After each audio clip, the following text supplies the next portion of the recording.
kita semua harus kompak aja. Bahwa kurang, saya kira pastilah kurang. Kalau tidak kurang, ya kau pikir surga aja. Tapi kalau saya mau buru-buru ke surga. Jadi kalau Anda pengen semua perfect, ya kau pergi surga saja berurusan. Selamat siang dan jumpa lagi dengan Pak Gid di channel 0 per 0. Baru saja kita saksikan ya pidato dari Pak Luhut Binsar Panjaitan atau biasa disebut dengan LBP yang menyatakan ya kalau kurang ya pasti kurang lah gitu. Kalau mau yang perfect atau sempurna itu silakan pergi ke surga. Buru-buru aja ke sana. Yang kata kalau diambil analoginya gitu, buru-buru aja ke sana, disuruh kita cepet-cepet meninggal lah gitu, biar nggak ada yang koreksi soal pemerintahan ini. Kalau caranya begini, artinya kalau caranya semua pejabat seperti ini, ya Bahlil juga begitu, gitu, terus Wamenaker juga begitu, dan satu lagi Luhut juga begitu. Kita kritik nggak boleh. Kritik kan artinya buat masukan gitu ya.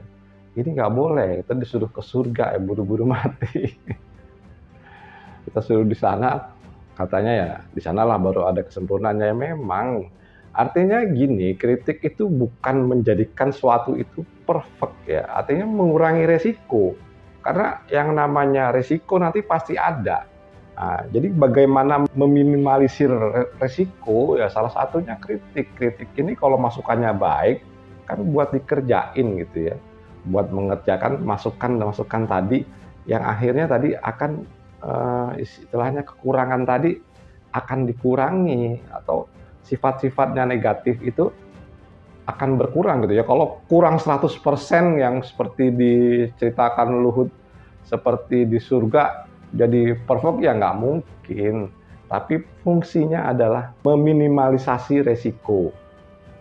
Tujuan awalnya tuh memang bagus, artinya ini mencontek gitu ya.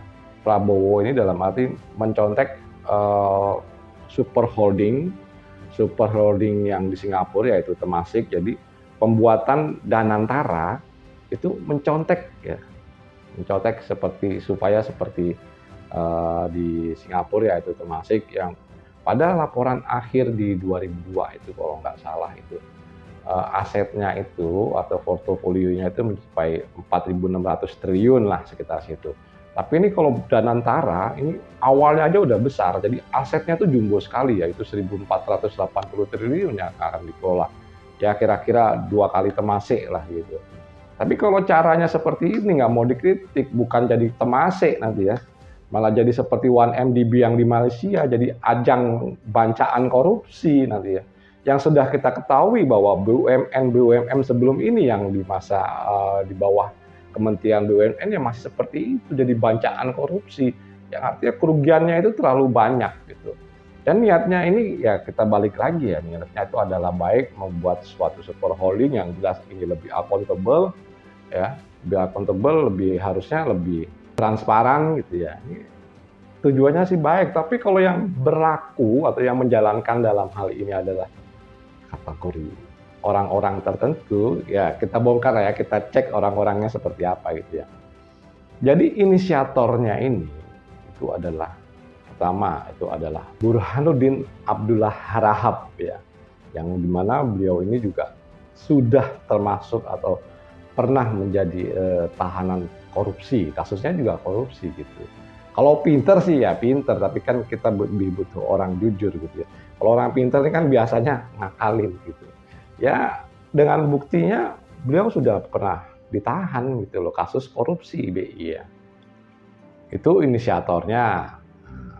Kemudian nanti pengawasnya. Pengawasnya ini adalah yang dipengenin Pak Prabowo nanti Pak Jokowi, yaitu alumnus, katakanlah alumnus dari OCCRP, yang dalam hal ini adalah salah satu pemimpin yang korupsinya tertinggi di dunia. Tapi konteksnya bukan korupsi yang sifatnya berdasarkan hukum ya, karena ini memang susah dibuktikan kalau seorang presiden itu melakukan korupsi, tapi melalui kebijakannya. Yang kita tahu ya, kalau kita ini sedikit ya, kita cuplik sedikit gitu dari kasus MK MK-MK gitu ya.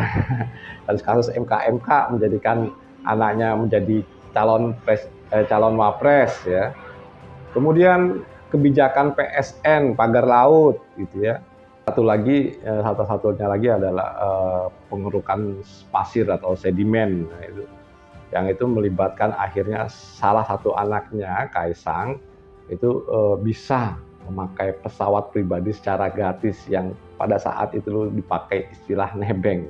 Nah, jadi korupsi yang dimaksud di sini bukan dalam korupsi dalam bidang hukum dari OSIS ARPI, tapi dari gejala yang timbul yang berhubungan dengan kebijakan-kebijakan beliau.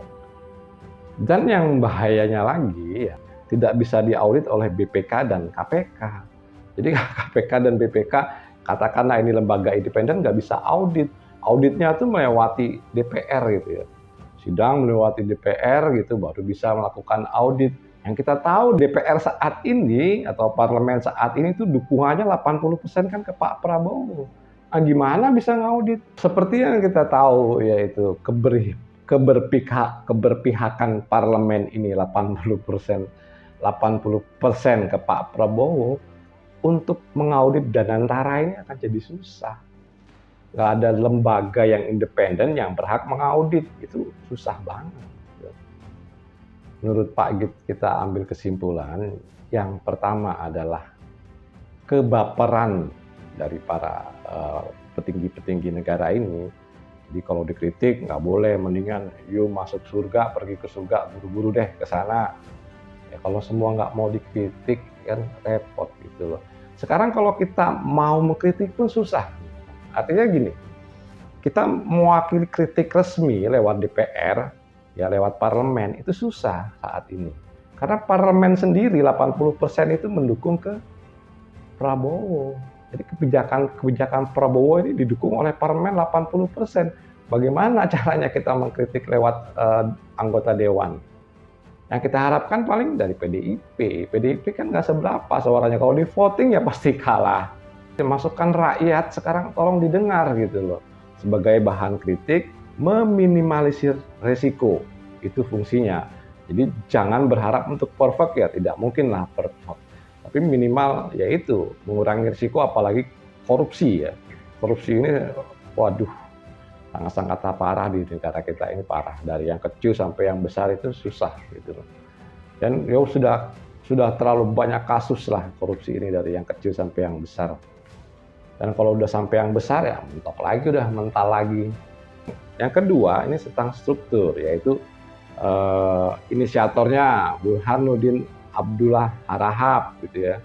Ini udah jelas kita tahu juga beliau adalah koruptor gitu loh. Oke lah, idenya bagus, tapi kalau yang bikin itu koruptor tanda kutip, kita jadi was-was gitu loh. Apakah bisa menjadi kayak Temasek, Termeso aja gitu. Temasek ini sistemnya beda dengan Danantara ya.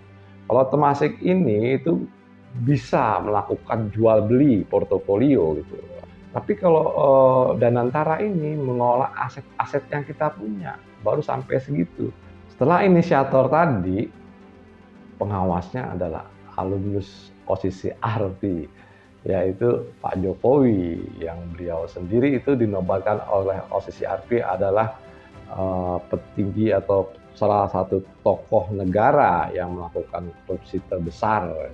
Tapi bukannya setelah Bapak jelaskan tadi ya, bukan dari korupsi istilahnya berdasarkan hukum. Makanya Pak Jokowi bilang kalau emang ada bukti silakan, susah gitu kan. Ini berdasarkan sistem yang beliau buat, baik dalam penjualan pasir atau sedimen yang berujung Kaisang jadi nebeng pesawat pribadi, kemudian pagar laut, ya kita tahu sendiri kebijakan PSN yang di PIK 2 itu, ya, kita tahu sistem-sistemnya seperti itu dari kerjaan sistem. Dan bagaimana menurut teman-teman setelah tahu inisiatornya, kemudian pengawasnya, kemudian tidak bisa diaudit oleh BPK dan KPK, bisa hanya oleh DPR. DPR juga yang di sini adalah 80% mendukung Pak Prabowo. Nah, gimana tuh menurut teman-teman? Oke teman-teman, menurut Pak Agit ini cukup sekian dan terima kasih.